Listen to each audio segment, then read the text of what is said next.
I'm visible, and now I'm not. And now I am again. Happy Lesbian Visibility Weekend, Ptown.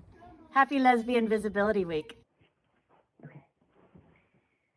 Happy Lesbian Visibility Week. Happy Lesbian Visibility Week. Happy Lesbian Visibility Week. Woo! Happy Lesbian Visibility Week.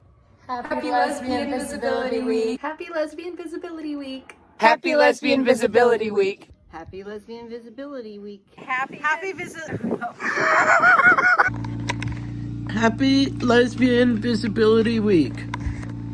Happy Lesbian Visibility Week. Happy Lesbian Visibility Week. Woo! Happy Lesbian Visibility Week. Cheers. Happy Lesbian Visibility Week.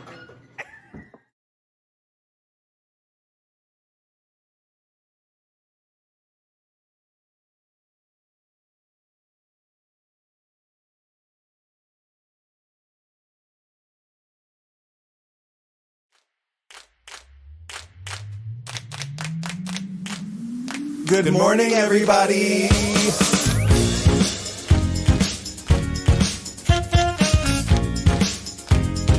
Wake up. Wake up, wake up. In Provincetown. This week featuring Wake up, wake up. Can I have some coffee? Wake up, wake up. Make it strong, please. Hey! Oh! Hey! Wake up, wake up! Oh.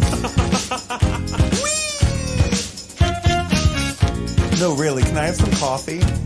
Wake up, wake up!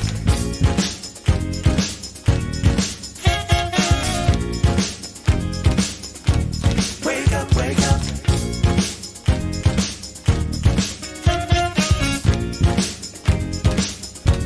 Wake up, wake up!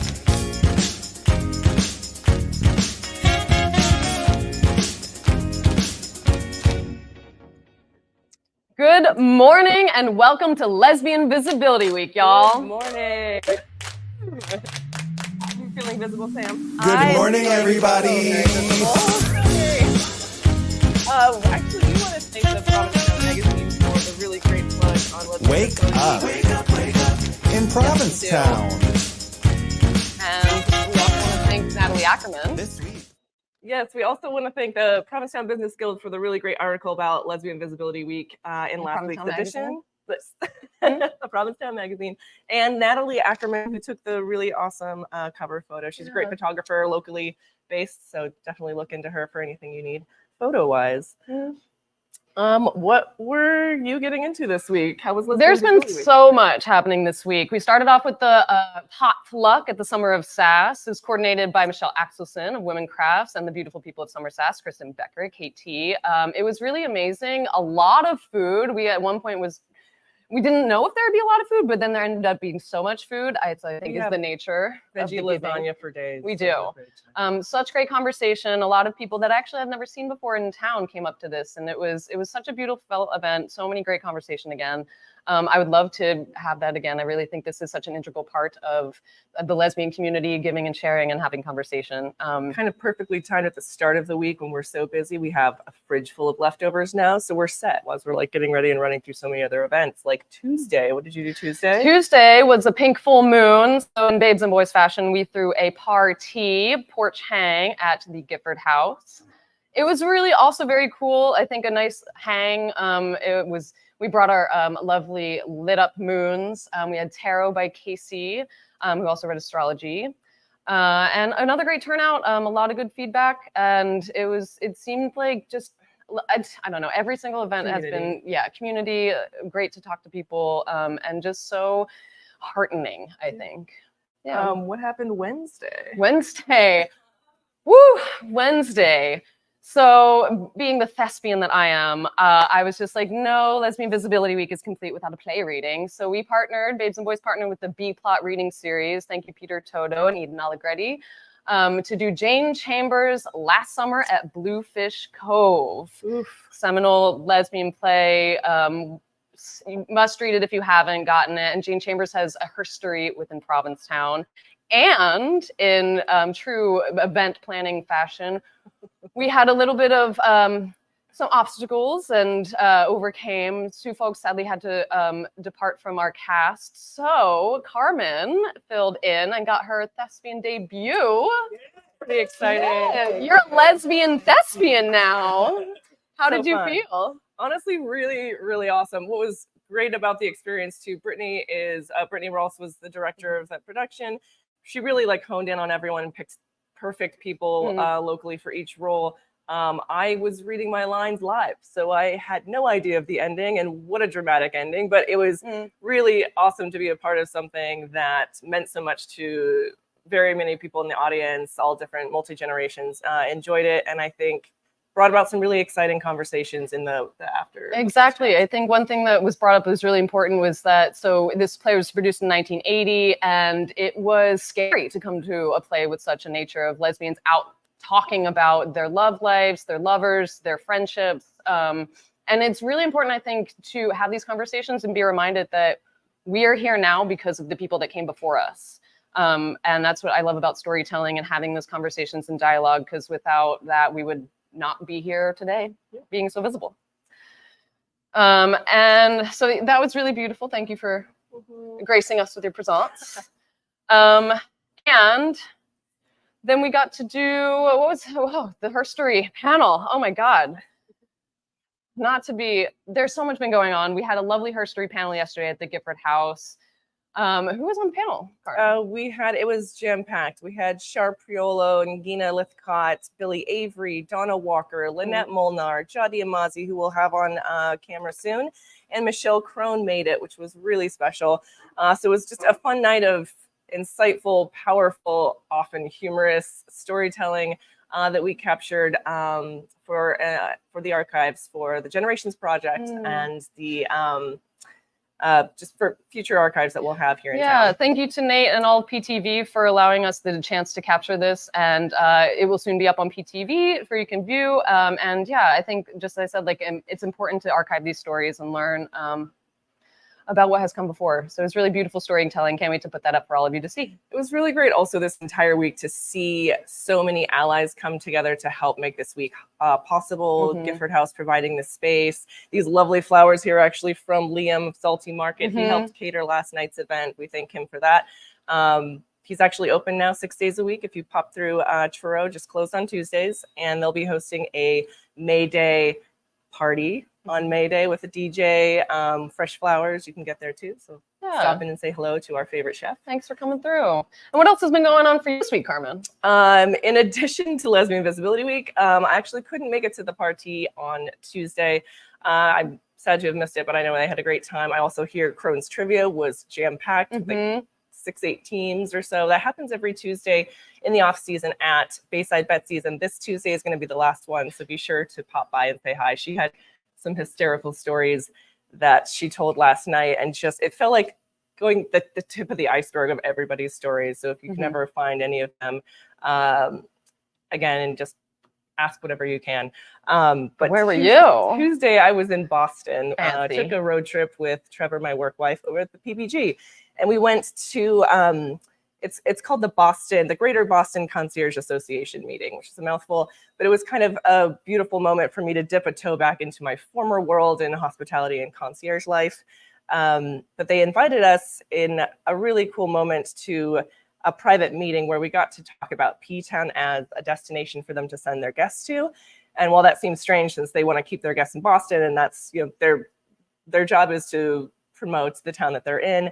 Obviously, you have ferries that bring you over here, and they can often recommend day trips and do get requests for that. So it was really cool to speak about the community, different things that you can recommend, trying to coordinate a day trip for concierge to come through as well, and connect with everyone there one-on-one. So it's going to be a nice way to bring more people to town and expand our community.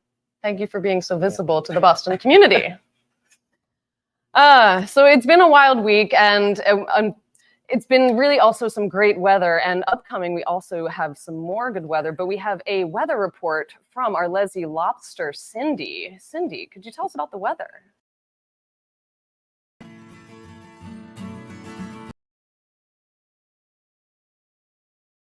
Hello, I'm Hi, everyone. And queer.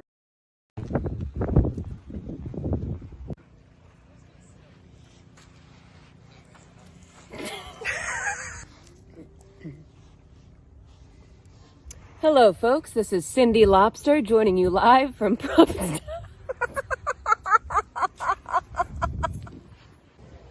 Did you hear about the fight at Red Lobster? Carmen, did you? No, I didn't. Tell me. 4 fish were battered. Oh, God.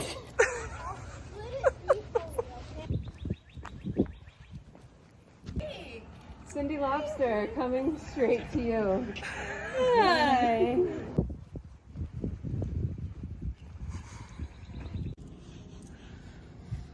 Hello, folks. This is Cindy Lobster coming to you live from Provincetown's Lesbian Visibility Week. And I mean, get a look at that view. Are we visible or are we visible? Now I've got some weather updates for you today. Oh, my. You look good, pretty little thing. Well, wait for me.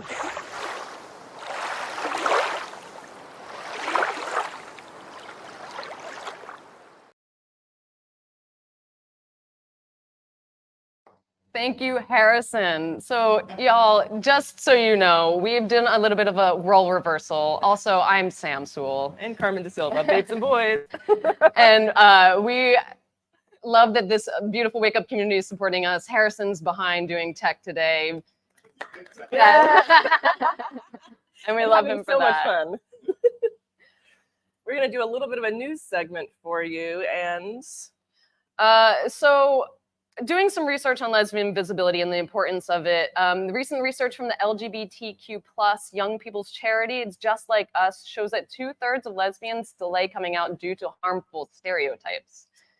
They had a survey conducted by the Kantar Lesbian Visibility Week, and it highlights that lesbian, bi, queer women, trans people, when it comes to being authentic at work, they still feel like they can't. They still feel like this authenticity is a distant dream, and nearly 3/4 or 73% of the LGBTQ+ women and trans people agree that they could-ish be themselves at work. 11% disagreed. And similarly, 74% of those surveyed believe that they have some opportunities to advance their careers as their colleagues, but only 13% said they didn't see those chances. I kind of feel like this is a key reminder of why this community that we have in Provincetown, and where we can be ourselves completely in a grocery store, in your office place, out on the streets, in any restaurant in town, it's so important to preserve and promote. So with like the PBG and what we do here, trying to actively build upon this community, but really engage and grow the LGBTQ travel industry, and as a safe destination to not only come and be a safe space, but a celebrated space to be yourself, no matter how you identify. So that's just a great reason for this week. And as the Lesbian Visibility Week, there is a theme to it for this year. It was unified, not uniform. So also a little history about why this is all happening in Provincetown now. Our friend, Tracy Steiber, part of the Curve Foundation, has residence in Provincetown, comes here and had this thought of, why don't we make this more than just a Facebook post? Happy Lesbian Visibility Day, Happy Lesbian Visibility Week. Let's actually do something. We're in Provincetown. We should make it a safe haven, like we keep saying. So she contacted Michelle Axelson of Women Crafts and said, what could we do? And Michelle reached out and contacted both Carmen and I and Lynette Molnar and was like, let's make this something. And us, we were just like, well, there are so many events going on. Let's just curate a list of things that are happening, maybe pepper in a few more integral, seminal lesbian events like a potluck, and highlight it for the locals here, for something for us to get together and be visible and seen, see where that goes. And it's been something that has taken off in ways that I couldn't imagine, and I'm so grateful for. So we definitely want to thank that group of community volunteers that helped make this happen with a zero budget, and do so with just any energy and enthusiasm and free time they had. And the Kerr Foundation, so they're partnering with a UK entity called Diva, and those are kind of the two powerhouses making this whole Lesbian Visibility Week international, more visible, and just making it a safer place where people can see themselves out in the world. Where else we're seen in the world, we have some sapphic news for you. Okay, so I am a little bit of the sports nerd in this relationship. We're properly rolled here, by the way. If you don't know, I'm in Bob's seat. And I will take on this role. Trying to give Harrison today. Thank you. I wanted to highlight that Sue Bird and Megan Rapinoe have their own production company, and they're going to be adapting the lesbian soccer romance called Cleat Cute into a TV show. That name is also Be Cute. I think yes to anything that's more romance driven. We need especially lesbian centric characters. That sounds amazing. We seem to get a lot of dramas, especially relationship drama, somebody dying in the end. I don't want to give away. But also now there's a vacant spot. They pulled the plug on League of Their Own, which why? Yep. So now we've got a filler there. So now we have another sports lesbian romance to watch. As Sam knows, I typically like more thrillers and crime drama, especially when I want to relax for some reason. I don't know why, but that speaks to me in just a way that I can chill. Especially with things like Killing Eve, which if you haven't seen, now's the time to catch up because it's on Netflix, the entire several seasons, or how many seasons it is. A whole new generation can go through the agonizing journey of those two characters. Fantastic. We love Sandra Oh, Jodie Comer as Villanelle. It's one of my favorites. But it's also a humorous thriller. So you're getting the drama and the comedy all tied up in a lot of murder and, crime. More visible. Thank you. Very visible. Thank you, Netflix. In other news, the Sports Bra was one of the first women's sports bars in Portland, Oregon, back in my hometown on the West Coast. But they're planning to franchise, as we understand, which is super exciting. So if you're looking for another Ptown to come to, we welcome you. Yes, Sports Bra. We love it. And in other sports bars, Sam and I actually, for the Eclipse, went to Montreal. And on a recommendation from Mark's friend in Montreal, we went to Champs, which, as I understand it, was a sports bar formerly owned by somebody and then was bought by a queer couple, lesbian couple, and it is now one of the hottest lesbian bars, period, in Montreal. It turns into a sports bar space as well, but in the evenings, we were there for one of the games. The basketball games, yeah. One of the final games. Two. And it turned instantly in 2 seconds right after the game. The music went down, or the sound went off on the TVs, the music went up, and it was an instant dance party with big signs that just said sports and lesbian on it. I was like, we found our home. It's fantastic. I know, and I keep wanting to buy just one more drink. We want to stay here for a little bit longer. Isn't this great? There's sports, there's women, there's lesbians. It's dancing? What? It's great. So as a note for what we can do here, let's do that. That would be fun. In other news, I have no comment on JoJo Siwa at this time. Thank you. Next in our lineup today, we have a lot of great guests. Some of them we brought in person, some great musical guests to highlight. And I got the chance to record Michelle Axelson and Lynette Molnar talking about the upcoming 40th anniversary of Women's Week. Please check them out.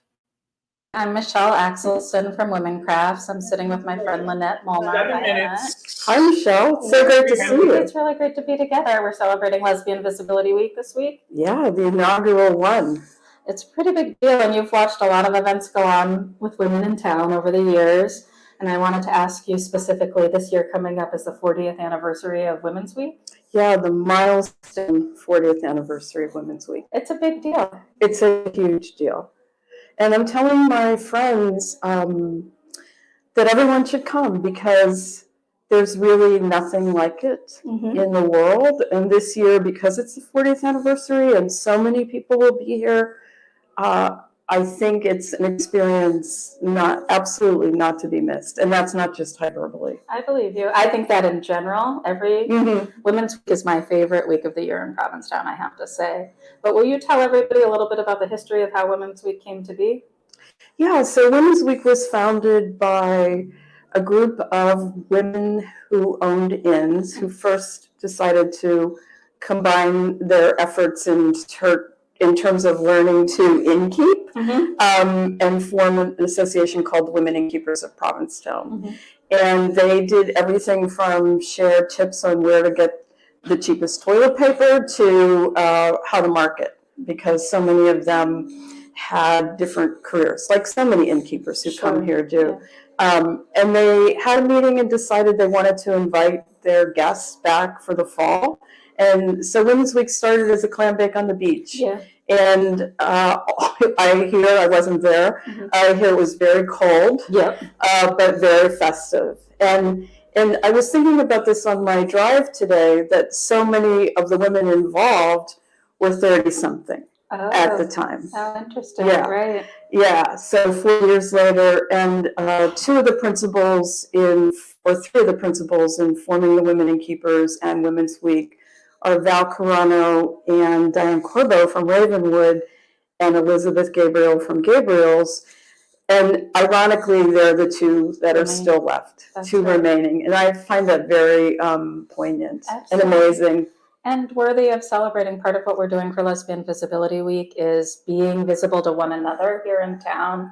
But we're having a lot of intergenerational conversations, and things like the Women Innkeepers and Provincetown for Women and the history that you've helped keep going is so important to know. And not many people know the history. One thing I tell people about Women's Week is to watch Andrea Meyerson's documentary Clam Bake. As you said, it started as a clam bake. And that's where I learned a lot of my history, even though I've been coming to Women's Week for over 20 years. I've lived in Provincetown now for 14 and been involved with women crafts.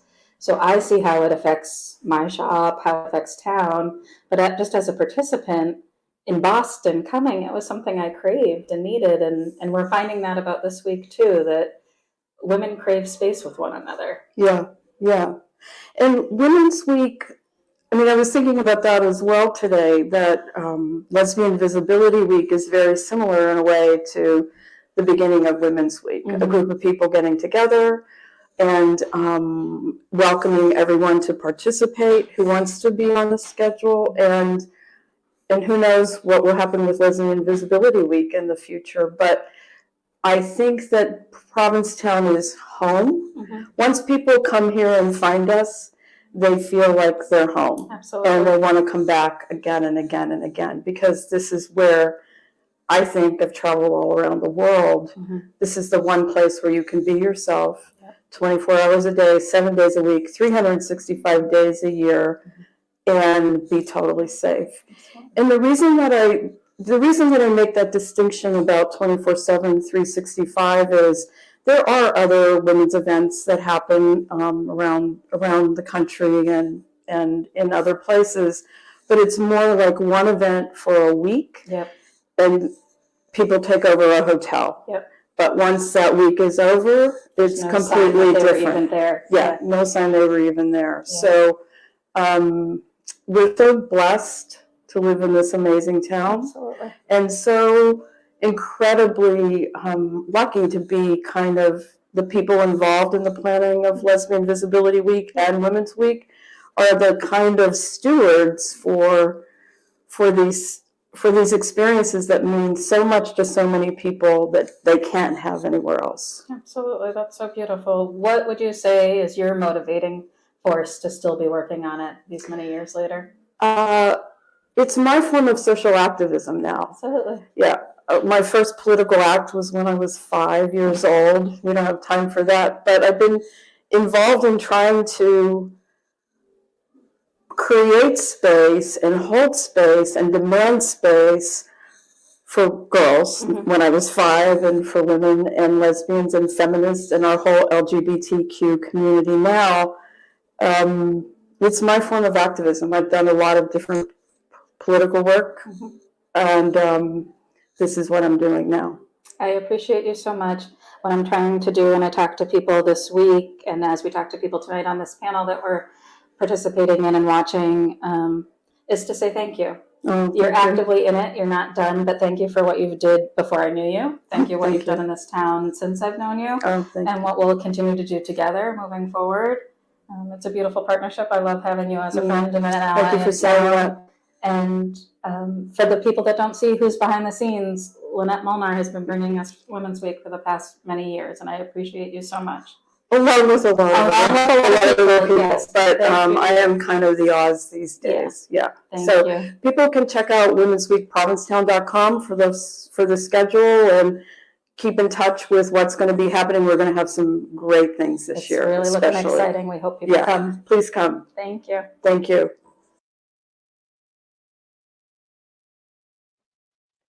Thank you so much for that. And now we have Darlene Van Alstine with Give Me One Reason by Tracy Chapman.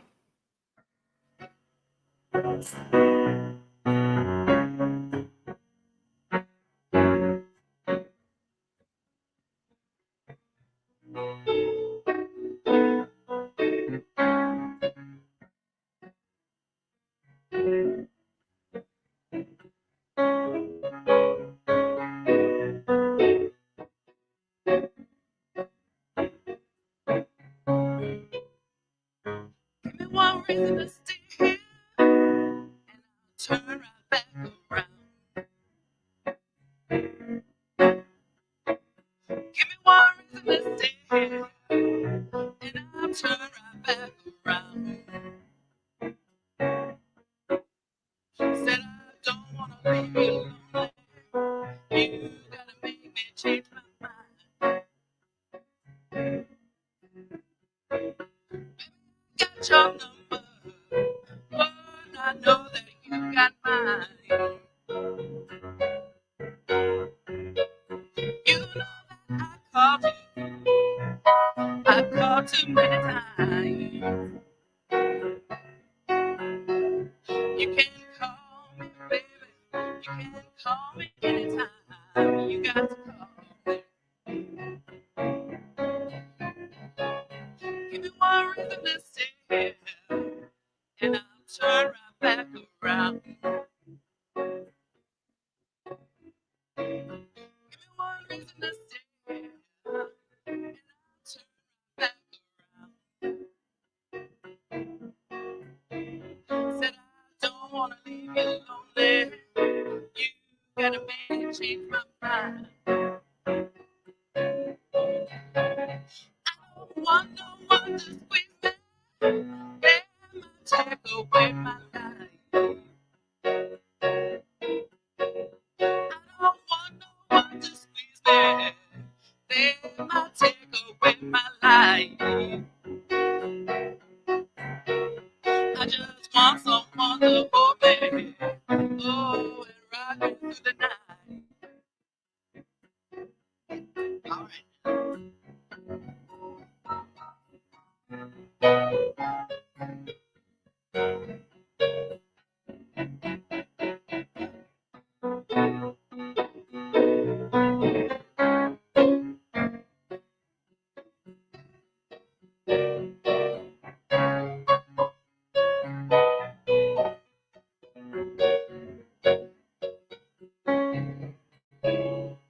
There's a youthful heart can love you. Oh, and give you what you need. I said there's a youthful heart can love you. Oh, and give you what you need. But I'm too old, chasing you around, wasting my precious energy. You want reason to stay here? Yes, now turn right back around.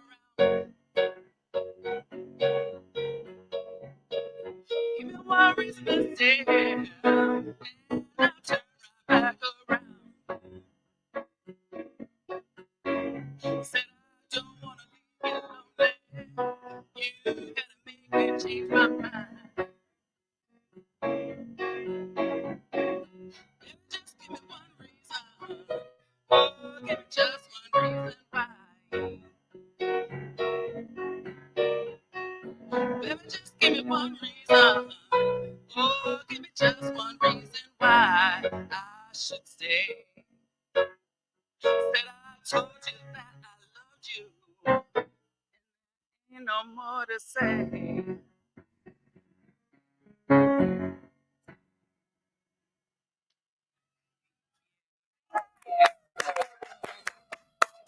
Ooh, thank you. Hello.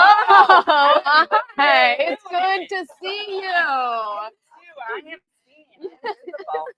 Honestly, can I tell you, we didn't know what you were going to sing before you came on. And then when I was told what to announce, floored. It's one of my favorite songs, period. Not just because Tracy Chapman is such a badass lesbian, but it's my go-to karaoke song, and I don't karaoke. I like to leave it to the professionals. But when I do, that's my choice. Well, that makes me so happy. Oh, I'm so glad. And we know that you're all over town. You're obviously performing your weekly shows. Mondays is Post Office Cabaret. That is correct. Tuesdays, Tin Pan Alley. That is correct. And that's continuing on through the summer, yeah. Okay. But you have more coming up. I do. I'm going to be in Angels in America at the Provincetown Theater. Oh. Yes, very excited. Tickets are on sale now, and it starts May 9th. May 9th. Opening night. Runs through the 26th. Correctamundo. Get their tickets. They're going to be gone. They're going to be gone. They're going to be gone. We were curious to know, though, how did you come to Provincetown? What's oh, your my gosh. story? I came to Provincetown in 2004, and it was one of those things where I was living in Boston, lived there all my life, never thought I would leave. But then as things started to change in Boston, I became more annoyed with the people living there. And, one morning, a friend of ours who was living in town called my wife, called her up and he was like, hey, I have an opportunity. Would Darlene ever consider moving to Provincetown? I gave my 2 weeks notice at the law firm I was working at for like 8.5 years, and I was out of there. Love that. Yes. Haven't looked back. Haven't looked back. We're so grateful, obviously, for all the talent and creativity you bring to town. So you can catch Darlene on Mondays at the Post Office, Tuesdays at Tin Pan Alley, and very soon on the stage over at the Provincetown Theater. Is there anything else we're missing out? Anything that we would like to promote? Oh my gosh, that's pretty much what I got going on now. For now. That's for now, yes. Thank you so much for being Thank here. you. Thanks for being visible, and we look forward to Thank seeing you you for again. everything you two do. Oh, takes a village. Thank you for being part of ours. My pleasure. Speaking of upcoming events and things to come up, here's taking a look at some of the stuff coming up for the rest of Lesbian Visibility Week.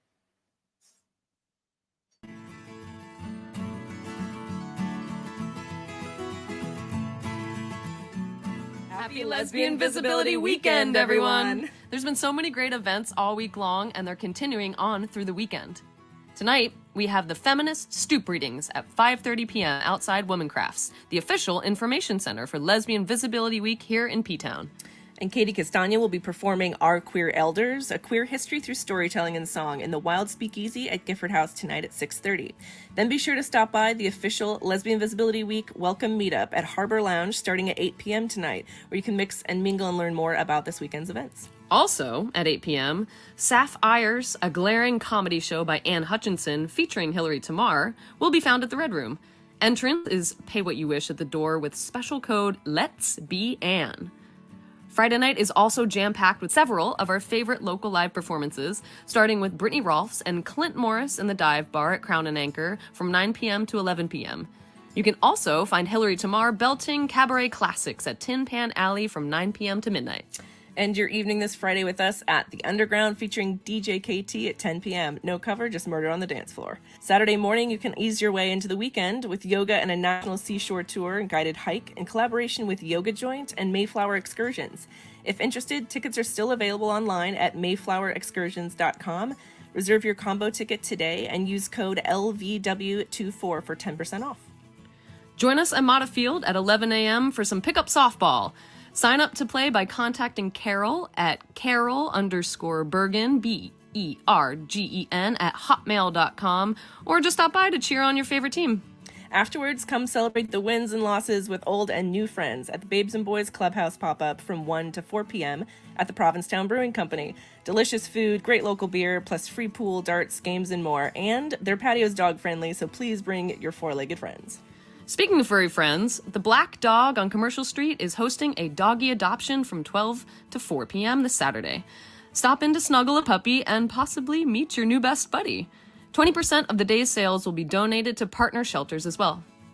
And Saturday evening at 7, be sure to get your tickets for Starcross, the live astrology dating game show hosted by comedian Kristen Becker and KT, host of Misguided Astrology Podcast, where 6 contestants will compete at a chance for true love. Get your tickets today at onlyatthecrown.com.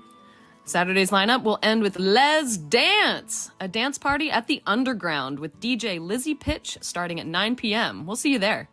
And to cap off this jam-packed week, join us at Sir at Brad King Brunch from 1 to 3 p.m. at the Governor Bradford.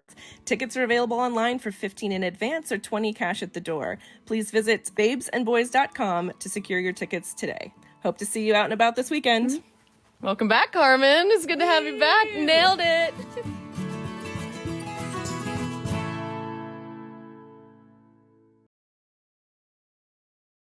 All right, be sure to check out all those events. There's a lot of good stuff coming up. And speaking of good things, this is Jadi Amazi, the original creator of Women of Color Weekend, and just an awe-inspiring performer, or awe-inspiring just person in general, creator of space, creator of poetry. Yeah. I think the one thing that we've been so curious about is everyone's personal stories, especially during this week, and tying it into Provincetown. Would you care to tell us a little bit of how you came to come to Provincetown? Sure. I'll try to make it short. I know we don't have a lot of time, but 2 parts. One, I born and raised in Boston, grew up coming down to the Cape for vacations pretty much my whole life. And when my mother realized that her child was a little queer, a little different, she started bringing me further into the Cape to Ptown just to kind of see my reactions, watching people, offering me all the rainbow stickers and rainbow gilded this, to see how I would respond. And I think that was where I first began to love this place. And then where as an adult, I confirmed that I would never not come to this place was the very first time that I attended Women of Color Weekend, which was then Women of Color Weekend. And to just see that many people of color, let alone women of color, loving on each other in one place, let alone Provincetown, Massachusetts as the place, just really blew my mind and took me out. And so I've been coming ever since. Incredible. And speaking of Women of Color Weekend, can you tell us a little bit about origin and what's going on? What can we expect? Yeah. So WOCW is one of the 5 events that were founded by Lynette Molnar to focus on women identified folks here in Ptown. And when she started the event, it was in response to asks and requests and encouragement from friends of hers who were like, we need a weekend that will focus on women of color. And so Lynette being Lynette, did it and stewarded it as long as she could with as much energy and love as she could. And parallel to that, I was running Boston's only monthly open mic dedicated to the LGBTQ plus communities of color. And a few friends of mine, who were mutual friends of Lynette, introduced us for me to be able to help run some of the mics and poetry workshops as part of the weekend festivities and offerings. And in 2016, Lynette was like, look, I got a lot of love to give. I got a lot of energy to give, but I don't necessarily have all the things that are needed for this particular event. Would you be willing to run it? And I didn't have enough things on my schedule, on my plate to do. And I said, of course, yes, just given how much I had loved and appreciated this event for all the years prior. So in 2017, I became the executive director and producer of Women of Color Weekend and have been doing the best that I could to honor it and lift it and grow it back to its original numbers, doing the best I could to do that. So. And we've definitely seen the heightened marketing and attraction and buzz around the upcoming events. I've been following some of the things you're doing on social media, and your stories are really engaging. Oh, if you haven't followed her on social media, where can they find you to follow? Yeah. So we are on Instagram and Facebook, both the same handle. So it's WOC Weekend. So WOC Weekend. If you follow both of those pages, you'll see some of the content that they're referring to. Fire. And it is coming up pretty soon. I know there's still availability for hotels right now, so you better jump on it. But it's called a weekend. It's growing. It's already 4 days, and that's a generous 4 days. You want to get at before those days start and stay a little longer. So you're really going to be here for 6 days. It's a week. That's but real. what can they anticipate for this year's event? Yeah, so we focus on trying to offer as much as possible in the short 4-6 day feel that you have going on, because we realize that folks are coming from all over the place, right? We have people coming from all over the country, and a lot of our attendees have never been to Massachusetts, let alone the Cape, let alone Ptown. We're asking them to come to the end of the world. So you got to make it count. Yeah. So we do as much programming as possible. We have shows, we have parties, we have workshops, we have a vendor's alley, we have shared meals, because culturally we got to break bread in order to know that we love and trust each other. We do gallery strolls. We try to engage as much in the activity that's ongoing here in Ptown as possible, so that folks know, what there is to offer in the place aside from our programming. And then now that Provincetown Pride is also scheduled at the same time as our event, we also engage in some of those events as well. And so we collaborate with the Pride folks to understand, like, what do you have that we could plug our folks into? So for the past 2 years, we've been attending the comedy show, been attending the rally, and other such things. So jam-packed schedule. Check the website, wocw.org, to see the schedule. It updates like every month as we confirm collaborators and DJs and such, but that's kind of the rundown. And one of my favorite events, if I can, is our Sister Soul Brunch, which closes out our event on Sunday mornings. Well, it's one of the two that close. And so we do the Sister Soul Brunch, all white brunch. And it is just beautiful to see our folks coming down Commercial Street, meeting us at the Crown, just looking beautifully, So like fun. just Can refreshed. Yes. Yeah. And doesn't that also end, like, that's the final day? People probably stay a little longer if they'd like, but it ends also at a porch hang just down the street. Yeah, we do the porch party. So we take over the porch at the Brasswood Inn, as well as the Anchor Inn Beach House, both of them being two of our host homes.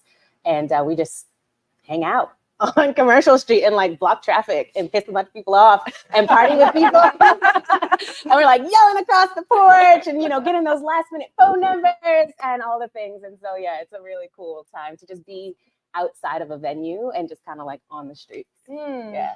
I think that's one of the most exciting things to just see and grow in town, is more community building and bonding over food, porch hangs. Yeah. We love a porch hang. Yeah. But yeah, it's really exciting to see it grow, and I can't wait for it to extend into a full-blown week, because I know you have the drive, and everyone would probably want to stay as late as they can. Yeah. But yeah. Thank you. Well, Yeah, I also want to honor the fact that you joined us for the Herstory panel last night. Thank you. You're Thank you for welcome. sharing that story. How did you feel? I felt so honored to be amongst the other panelists. I knew who they were when you all sent the list of who was going to be there. Some folks I had already been introduced to, some I had not. But reading through the bios, it's not very often where I ask myself, oh, do I belong in that conversation? And last night I was like, damn, like I'm really here with like all these amazing folks. And when y'all were reading through the introductions, first of all, I was like, I probably should have included a few more things in my intro. Because I just stuck to the basics. They said 2 to 3 sentences. So that's what I did. she did the assignment we I did. And everybody else was like, no, I've done a little too much in my lifetime. I'm going to give it all. Exactly. I did a bunch of things too. But, Toot so that horn, yeah, girl. I felt that my mother was like, oh, why didn't they say where you went to school? And I'm like, no, it's fine. My mother and my wife were in the audience alongside my son. Front row. Oh, it was so special. It was amazing, actually. It was Her one of son was an honorary panelist. Yes. It was so great. Honestly. An honorary breastfeeding napping panelist. On the panel. If you can't do that at the Herstory panel, though, where can you do that? Exactly. So yeah, definitely felt honored to be there. And also just felt really affirmed in the space to be amongst folks who have just such beautifully hilarious stories to share. And it really reminded me of, one, of course, how much work has been done in communities in place in this country around the world, but also how much more work there is to do. You know, and a lot of folks ask me, like, how do you do it all? How do you work full time and organize and parent and mother and wife and et cetera? And I'm like, you just do, because it has to get done. If we don't do it, then what, right? So it's not like, how do you do it? It's how would I not? So yeah, it was great. It was a great time. Thank to you. be there last Thank you night. for being a part Baby of and it. all. We really appreciated it, and I know the community appreciates everything you do to make this upcoming event week happen. I'm going to call it a week now. Yeah, I like it. I take it. I receive it. We'll manifest it. Yeah, done. We have one more interview.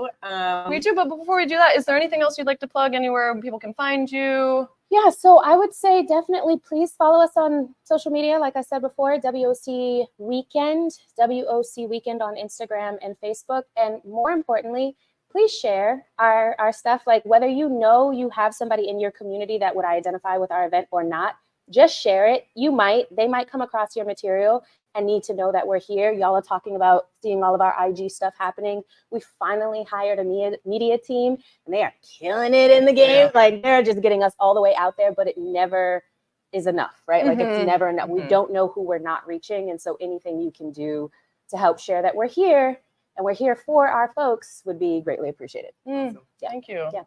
Thank you for being here. You're welcome. I appreciate all that you do. Yes. And I can't say it enough, so thank you. Well, thank you both for being here as well, and thank you for having me. You're welcome. As Carmen said, I sat down with Sophie Mann-Shafir of the Provincetown Independent to talk about Lesbian Visibility Week. Here's that interview. Hi everyone, I'm with Sophie Mann-Shafir, the staff writer from the Provincetown Independent, talk about all things Lesbian Visibility Week. Hello. Hi, thanks for having me. Thanks for coming on. And how's your Lesbian Visibility Week going? It's been really fun. I went to the potluck earlier this week, which was a lovely intergenerational affair with really great brownies. There were so many brownies. There were so many brownies. The summer of Sass House is so beautiful. Yeah, it was really fun. I thought so too. It was a really great conversation, and just to see a lot of people that I hadn't normally seen out in Provincetown. It's really been beautiful to see. Yeah. And then so with Lesbian Visibility Week, what are your thoughts? How are you embracing it? Would love to know what's going on in your head. Yeah.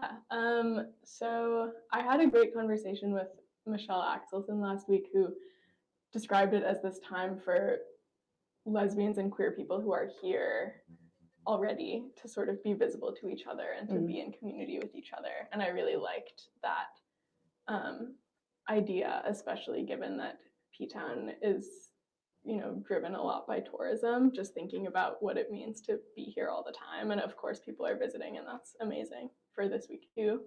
But I thought that was a really exciting premise for a sort of theme week, to have it be about people who are here. And in terms of the lesbian part of it, I think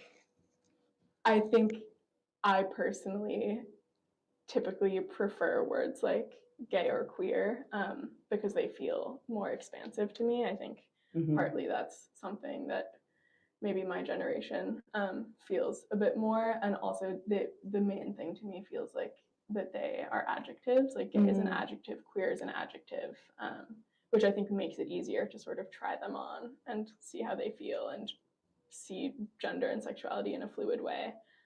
Whereas lesbian can be an adjective, but feels more like a noun and feels like something you sort of step into. And I know it doesn't have to be confining.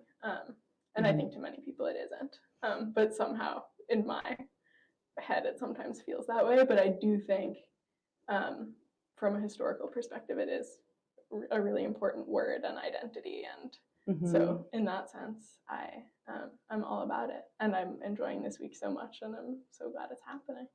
Yeah, I agree with you. I think that there's something, at least for me, something a little bit heavier when I determined that I was queer and coming out. That lesbian, I think, was somewhat scary, whereas queer felt more a little bit like I was able to explore and expand. I love the history, I love the legacy, and I think that it's really important to have these conversations about labels and who gets to fit in a certain group. And I know that we're specifically with Lesbian Visibility Week trying to expand and not exclude anyone, because everyone's in such an amorphous kind of label. We're labeling, but then we're also trying to get away from labels. So it's something worth talking about and something to bring up, because I don't know about you, I'm curious about the future for Lesbian Visibility Week. Would it be something that do you think would continue or look different or take like a total 180 turn? Yeah, well, I relate a lot to what you're saying about labels and sort of conflicted feelings about them. And I think that one thing I've been thinking about with Lesbian Visibility Week is that it part of its branding is that it has a name and it is, you know, nationwide and global, and it has a logo and a color scheme and, you know, branding in a way that it has to in order to advertise itself and be known and be visible. And I think, and I do think it's really important, and I hope that it exists in forms in the future as a way to promote visibility and celebration and resistance and all of these parts of queerness and community that I think are really important. I also think it's most important that it can like rise to the occasion and accommodate the queer groups that most need to be celebrated and most need comfort and most need visibility and community. And so I think as long as it can expand and take in all of those groups and have a name that makes those different people feel welcome and feel seen and feel like they want to show up to a potluck or show up to a reading or a concert or a party or whatever it is, then by all means, yeah. Yeah, and there's so much I think that's rich within the community if you expand and you add so many different points of view. And I think Provincetown offers that, and it's really beautiful. And I had a friend actually reach out to me and was like, does Provincetown even need a Lesbian Visibility Week? Funny that we do. I mean, we're this gay haven at the end of the world, which you've been coming here for a while. Yeah. Has that developed you as a person, just coming to Provincetown? Yeah, so much. I think, well, I came here as a kid growing up, like for vacations with my family once in a while. I grew up in New Jersey and we would come here, and I always loved it, and it always felt like a really special place to me, like long before I was aware of having any kind of identity that was especially resonant here, like before I realized I was gay or anything. And then the summer after I graduated from college, I was visiting and reading The Independent, and there was a classified ad in the paper for a job at the paper. And it had never occurred to me, I think, that this place could, like I was coming as a visitor, it never occurred to me that this place could be home in a different way. Like I always felt like I was coming home in some like kind of offhanded way that everyone who's like queer or loves it here feels. But now it actually is and has been for a year and a half. And so, yeah, I mean, it has totally made me who I am. And something I think about a lot actually is that nobody comes by accident. Like you never just pass through. It's kind of hard to pass through. It's really hard to pass through. I think that adds something really special to this place. Just that everyone is here on purpose. And it also means it's hard to access. And we can talk more about that. But yeah, it has totally made me who I am. And you're part of the fabric of it now, which is pretty incredible. I feel lucky to be. Do you feel seen?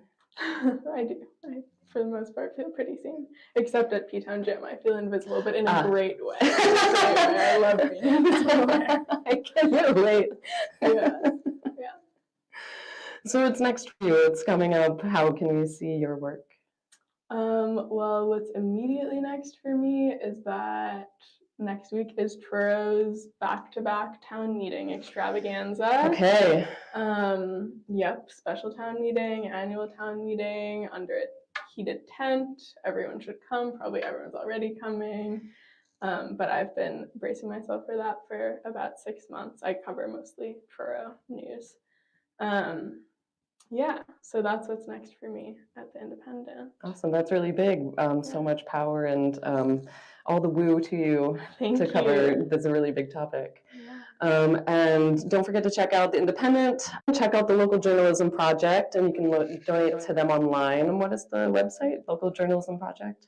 It's, if you go to the provincetownindependent.org, not the provincetownindependent.org, okay, there will be a link. Yeah, and you can subscribe, donate, whatever suits you. Thank you. Well, thank you for taking the time to talk with me today. Thanks for having me. I appreciate it. Looking forward to see your hard work in the upcoming Independence. Thanks. And back to you in the studio. All right, and now here's our local rock star, Lesbian Ann Stott, singing her new song, Water to Blood. Thank you, Sam. Happy Lesbian Visibility Week. It was also Earth Day on Monday, which is why I released this song last Friday, because it's my climate crisis pop anthem. And it wouldn't be Lesbian Visibility Week without some political songwriting, right? So here it is. You can squeeze the earth till it's dry and the people till they're weak.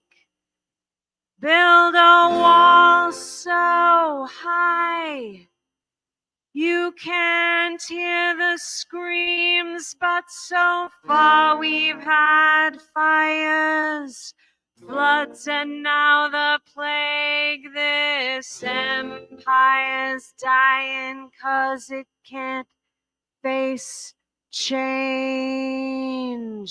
Time is here now, it's not coming, it's come. What's it gonna take? Water to blood. Time is here now, it's not coming, it's come. What's it gonna take? Water to blood.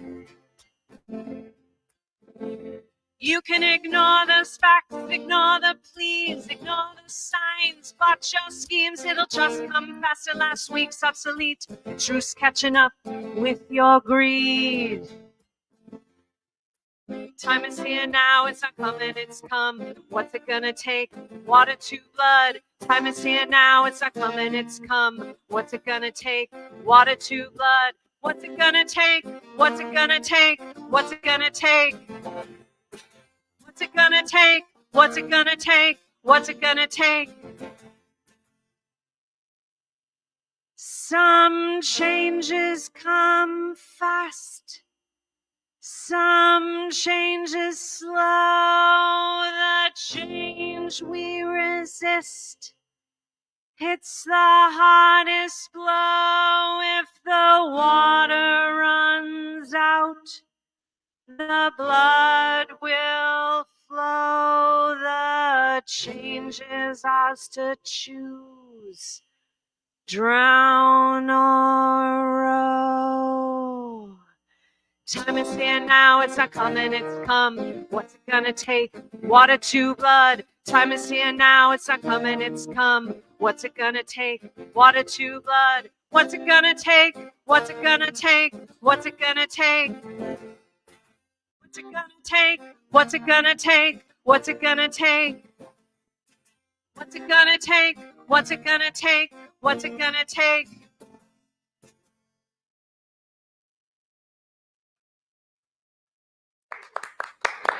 Yes. Thank you. I Thank know. you so much It's for being here. Thank waking you. up early. I know. Singing in the morning. Woo! Yeah, thank you. And it wouldn't be a lesbian show without an acoustic guitar. True. Well, thank you for having me. I really appreciated everything you two are doing for Provincetown and lesbian, queer, femme culture. So appreciated. Well, as are you. I mean, I am now never super surprised at how many talents every single individual in this community has. Absolutely loved seeing you on stage, and I definitely know your background as a performer on stage, acting in What the Constitution Means to Me last season. Really fantastic production. Had no idea that you were a singer-songwriter until right now. Oh, that's so interesting. I know, because sometimes the acting takes over, sometimes the music takes over. This is going to be a big music year because I'm releasing a new album in September. Thank you. Watershed Synapse Experience. 2 singles out already, a couple more singles to come, and then the album in September. So this is a big music year, but the last few years have been being acting years. So then people are like, wait, what? Huh? What? Music? Theater? Wait, Multifaceted. And on a personal note, I'm going to bring up this because it's a very lesbian story. Anne and I acted in Fun Home. We did. Down in The Falmouth. most lesbian of plays. And it was, for me, it was exactly like what I had planned for. I'd heard the Fun Home soundtrack, and I was just, in my life, I didn't think lesbians were in musical theater. So when I heard the soundtrack, I'm like, here we are. I would like to be on stage. So I took that soundtrack, I ran with it, learned and memorized all the songs. So at the drop of a hat, I could go on an audition. And I always thought, I'm in college, I'll probably audition for older Allison one day. I don't think I'll ever be anything else. And that opportunity came when I met Anne. And we sat down, and I was actually playing guitar for the Afterglow Festival with you. And you said, I have to leave this meeting. We had our first initial meeting about the Afterglow Festival. She's like, I got to leave. I have this audition to go to. And we're like, where are you going? She's like, I'm auditioning for Fun Home. And I said, do you have room in your car? I'm coming with you. That actually happened right here in this space, by the way. It did. In that corner. And there's no, like, sometimes we like to, like spice a story up for dramatic effect. No dramatic effect here. Literally, like 1 hour later, Sam and I were in the car together driving to Falmouth, which began our fall of driving to Falmouth together, back and forth and back and forth and back and forth. In addition, though, yeah, that was so we did the Afterglow Festival and we were cast in the Laramie Project. So we were together. literally like in the car running lines, and we'd like run lines for one show going down and the other show going back. And we'd switch off who was driving. I know the whole fall. Yeah, that was wild. Combining the lesbian, the thespian, the music, and all everything. All of it. Embrace the both and. Yes. Right? Absolutely. We are multitudes. We don't have to go like, oh no, I don't do this because of that, or I don't do that because of this. No. So thank you. I have to kudos and appreciation to you. Thank you for driving me, and thank you for that was incredible that you jumped in. That was inspiring. I was like, oh damn, here we go. So your new album's coming out. Where can we find that? So the album will be out in September. New singles out already. I am on every platform that streams music. So you can look for me, ANNE, and then it's STOTT, not SCOTT, just to clear that up again and again and again for my whole life. And it makes a huge difference if you're watching right now to independent artists, like on your phone right now, go to the platform where you listen to music, look me up, follow, add, heart, whatever your platform does. It actually makes a really big difference. So you can do that, and there'll be like one-off performances between now and the album coming out, and then there'll be more shows in the fall. And where are the one-off performances? Well, they're coming. They're not yet to be announced. No, yeah, they're We've got yet to wait with anticipation and Stay follow you. tuned. Follow you on me. Instagram and everywhere so you can learn about these shows. And on Instagram, I'm the Ann Stott.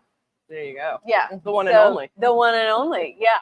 So find me there, and I'll be announcing everything there. Fantastic. We can't wait. I love that you're creating music. I think that's, for me, such an important part of what I've learned about you and your voice and your history and political activism and climate change. And I just thank you. Thank you for all that you do for this town. Thanks. Yeah. Thank you so much. It's really great to be here again. Yeah, and I'm excited to be sharing these songs. I've been working on them for a while, and it's so exciting for them to be getting out in the world now. It seems perfectly timed to come out during Earth Day. Are there initiatives that you've been involved with? Obviously, this is such a big project to advocate for just taking care of our planet, what we need to do going forward. Is there anything else that you're wanting to kind of bolster in the communication around your album? So in terms of climate change, like obviously the song is really a frustration about corporate greed that is, blocking the real kind of high level initiatives we need. But I'm a big believer in like every action makes a difference. Like if you drink 2 plastic bottles of unflavored water a week, which you can't do in this town because we ban them, yay. But if you're somewhere else and you do that, if you stop doing that, that's 100 plastic bottles a year. Mm-hmm. You are not, participating in leaving in the world, because recycling is still a mess. So like these little actions, they actually really add up. So if you're feeling like, oh my God, it's too big, I can't do anything, just choose one thing, one small thing, do that for 6 months, and then choose one other small thing. And it will add up over time. So I'm just a really big advocate for like one little action at a time makes a difference. We're going to be doing an initiative for Carnival through the PBG this year to try and eliminate all plastic throwables. So that is a big focus for us. And I know there's other organizations wanting to do that as well. And like you said, it is just one small thing, and grow that into like a more of a bigger initiative overall. But it is just everyone doing one tiny little thing at a time. Yeah. And I think that goes back up the food chain, right? Like people started talking about single-use plastic bottles of water, and now you can buy an aluminum bottle of water, and aluminum is highly recyclable. Like it's easy to recycle. There's a market for it. They are being recycled at a really high rate, whereas plastic, it's like Is it? Isn't it? I mean, throw it in the recycling bin, please. Like better than nothing. But plastic recycling is not the answer to plastic. Reducing plastic is the answer to plastic. Here we go. Yeah. We're all doing our part. Yeah. I think. Thank you again. Thank for all you of this. so Thank you for much. being so visible. So It's good to much see you. fun. Great to see you too. Love it. Yeah. And thank you to the crew Wake Up in Provincetown. Thank you all for this opportunity. We really appreciate it. Thank you everyone out there. Happy Lesbian Visibility Week. And thank you to the sponsors, the Provincetown Business Guild, the Provincetown Brewing Company, Shipwreck at the Brass Key, Crown and Anchor, and the Boat Slip. And thank you for waking up in Provincetown. Or wherever you are. Happy Lesbian Visibility Week, everybody.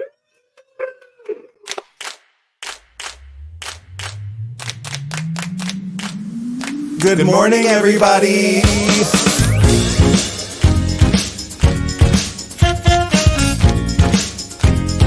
Wake up. Wake up, wake up. In Provincetown.